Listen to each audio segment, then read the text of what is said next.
Terima kasih atas kesempatan yang saya peroleh. Saya akan mempresentasikan hasil kerja saya dengan judul Kepemimpinan Partisipatif.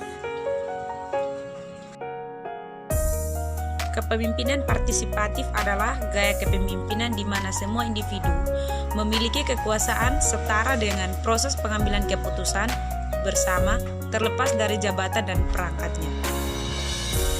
Berikut adalah ciri-ciri kepemimpinan partisipatif.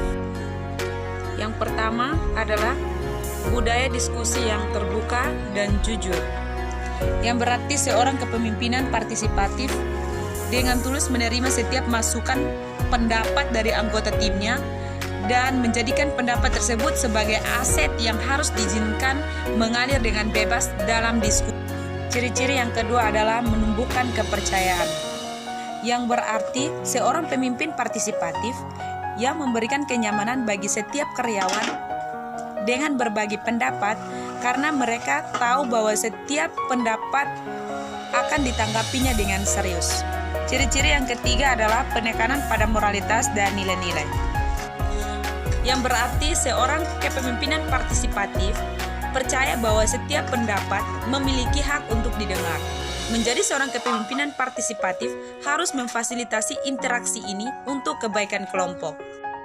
Berikut adalah karakteristik kepemimpinan partisipatif. Karakteristik yang pertama adalah approachable, yang berarti gaya kepemimpinan ini tidak akan efektif jika pemimpinnya dingin atau agresif. Yang kedua adalah komunikatif, yang berarti pemimpin harus bisa berkomunikasi dengan baik agar tidak menimbulkan kebingungan. Yang ketiga adalah bijaksana, yang berarti pemimpin harus memiliki empati yang tinggi karena akan berhubungan erat dengan timnya. Keempat adalah open-minded, yang berarti pemimpin harus dapat menerima saran, masukan, konsep, dan ide berbeda dengan pandangan yang objektif dan tidak memihak.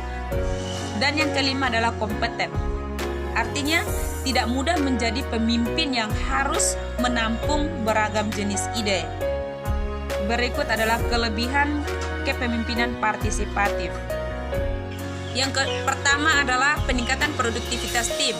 Anggota organisasi merasa diberdayakan ketika mereka dapat berpartisipasi dalam pengambilan keputusan. Dari situ mereka akan merasa dihargai dan cenderung produktif. Yang kedua adalah melahirkan tenaga kerja yang kreatif. Artinya dengan masukan atau ide-ide yang diberikan oleh karyawan dapat diterima dan menjadikannya sebagai cara baru yang inovatif untuk berkolaborasi. Yang ketiga adalah meningkatkan loyalitas karyawan. Artinya, anggota tim akan menunjukkan loyalitas yang lebih tinggi jika dari pihak perusahaan memungkinkan setiap anggota kesempatan untuk ikut serta menentukan kesuksesan masa depan perusahaan. Yang keempat adalah menciptakan tim yang kuat. Artinya, lewat diskusi dan pembuatan keputusan bersama, semua orang yang terlibat akan lebih mudah untuk bersatu menuju tujuan akhir. Tim juga kemungkinan akan menghabiskan banyak waktu bersama untuk membahas keputusan dan bekerja dengan pemimpin hingga membentuk sebuah kesatuan tim yang solid. Yang kelima adalah membentuk karyawan yang mandiri. Menurut Indeed juga menyebut anggota tim yang aktif mengambil bagian dalam pengambilan keputusan cenderung menunjukkan kemandirian lebih tinggi saat bekerja. Yang berikut adalah kekurangan kepemimpinan partisipatif. Yang pertama adalah pengambilan keputusan dapat berjalan alot. Artinya gaya kepemimpinan ini cenderung berjalan alot dan lambat sehingga dapat menghabiskan banyak waktu untuk mencapai persetujuan dari orang-orang yang berlawanan.